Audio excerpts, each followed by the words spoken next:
Hey, it's Tiffany with Standing Promises. We're going through our Beatitudes study for the month of March, and we are on the 18th day of our study. So I'm going to read through the Beatitudes, Matthew chapter 5, and then we'll talk about our study for today. It's Matthew 5, verse 1 says, "Now when he saw the crowds, he went up on a mountainside and sat down. His disciples came to him and began to teach them, saying, 'Blessed are the poor in spirit, for theirs is the kingdom of heaven. Blessed are those who mourn, for they will be comforted. Blessed are the meek, for they will inherit the earth. Blessed are those who hunger and thirst for righteousness, for they will be filled. Blessed are the merciful, for they will be shown mercy. Blessed are the pure in heart, for they will see God. Blessed are the peacemakers, for they will be called sons of God.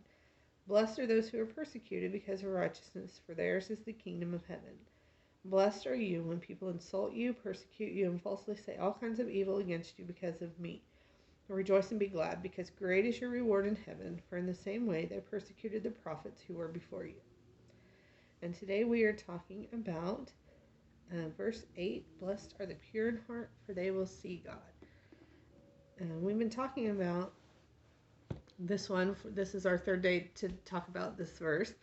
And what we talked about the first night was that being pure in heart and seeing God, that when you are, what that speaks to me is when you are close to God, when you spend time and you study and you pray and you are close to the Spirit of God, it helps you be able to see how God's hand is working in things.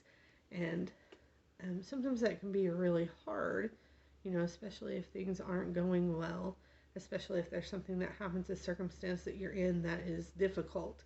And it's hard to see sometimes how God could use that. Maybe there's an illness, or, you get a diagnosis that is not good, or you have an unexpected bill that comes in, or something breaks down, and I've been in that situation where you save and save and save money, maybe for something fun, a vacation, or something, and then your refrigerator goes out or your car breaks down, and you have to use all of that, and it's hard to see God working in that.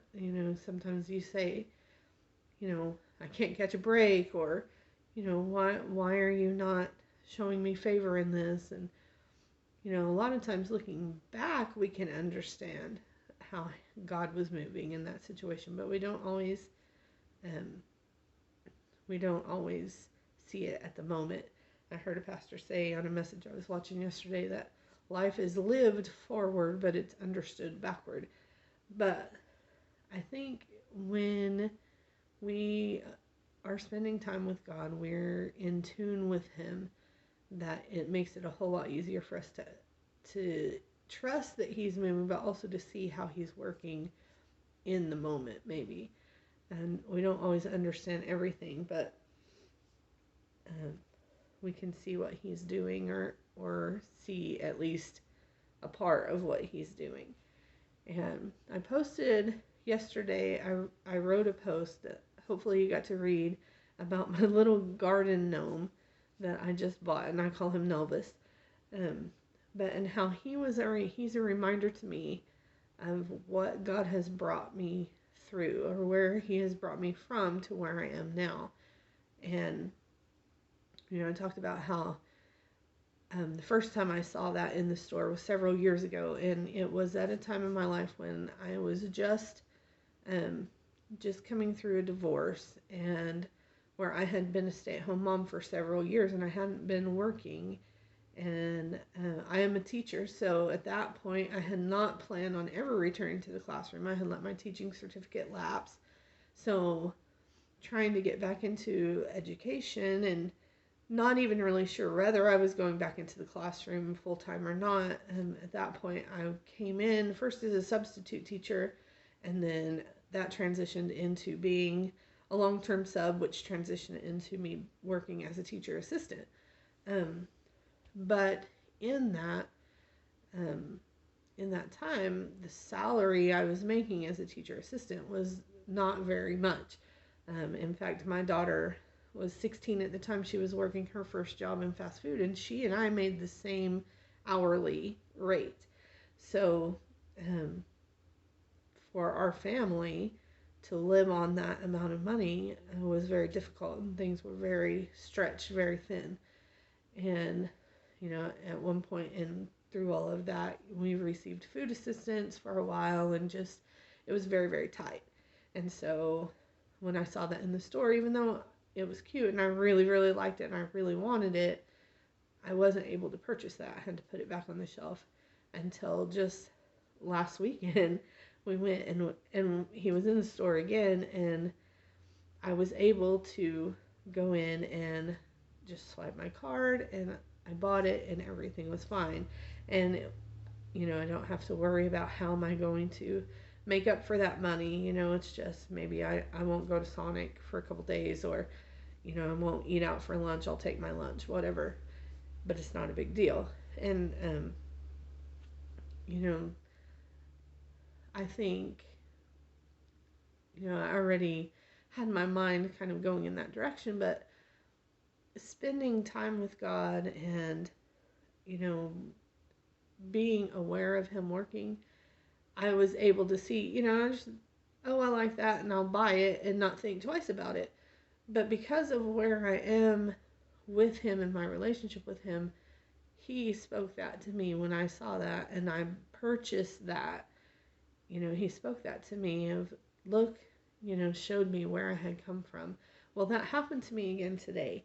And He's really been speaking to me about how blessed I am, financially blessed right now, that where I had been to where I am, and how much He's moving and working in my life and bringing me to a new place. And so that happened to me again today. I have my car I drive, and it's an older car, and I love it. But it's at that point where it needed a battery. And so for a few days now, when I've gone out to start it, the first time I start it, it hasn't started. And I've had to get someone to jump my car, which thank goodness we have several drivers here, but had to jump start it. And then after that, it's been fine. But I was like, oh, something's going on. And so I had plans several days this week to go get a battery for my car, and I just haven't been able to get there. But today, I finally was able to make time to go do that. And when I went in and they tested my battery to make sure that was my issue, and then the man was going through all the options with me of which one I wanted, and and he told me the price, and I wasn't happy to have to spend that money on getting a battery for my car that wasn't, but I also didn't have to worry about it. I know that money is there, and I have that available to me to be able to spend on something that I need. And as I was paying for that, and we were standing waiting for the man to install that battery in my car, God reminded me, it wasn't very long ago, just a few years ago, at that same period of time when I had to put the gnome back on the shelf, that we had a similar situation with a vehicle. And Gina and I were driving a car that had the same issue. It needed a battery, but we looked everywhere for a battery that we could afford, and we couldn't find one. And even they had some like clearance ones, and none of those would fit our car. And so what we ended up doing, because it got to the point where you could drive somewhere, turn it off, and it wouldn't start again even then. So what we ended up having to do, because we were having to get people to jump start our car everywhere we went, and it was embarrassing, yes, but it's just inconvenient too. Like, even to get gas at the gas pump, someone would have to jump start our car before we could go. And so what we ended up doing, we couldn't afford the battery for the car, but what we could afford was a jump starter that you charge it and then you carry it around with you. It's supposed to be emergency situation only, but we had to use that for quite some time everywhere we would go. Every time we would stop, we'd have to pop the hood and jump start the car, and then we'd make sure that it's charged for the evening so we'd be able to do it the next day. And, we had to like really save money to be able to afford to be able to get a battery. And I remember the day we finally got it was so exciting that we didn't have to pop the hood anymore. But to go from that, and that was probably maybe 4 to 5 years ago, to being able to come in today, and he told me the price, and I said, yes, that's the one I want. And I swiped the card, and, out we went. And even once he got in there installing it, he needed another part that needed to be replaced. And we walked right back in and swiped my card again and came back out and got my battery. And now my car works great. But being in the place I am spiritually, and being in the relationship I am with God right now, I see his hand. It's not anything I did.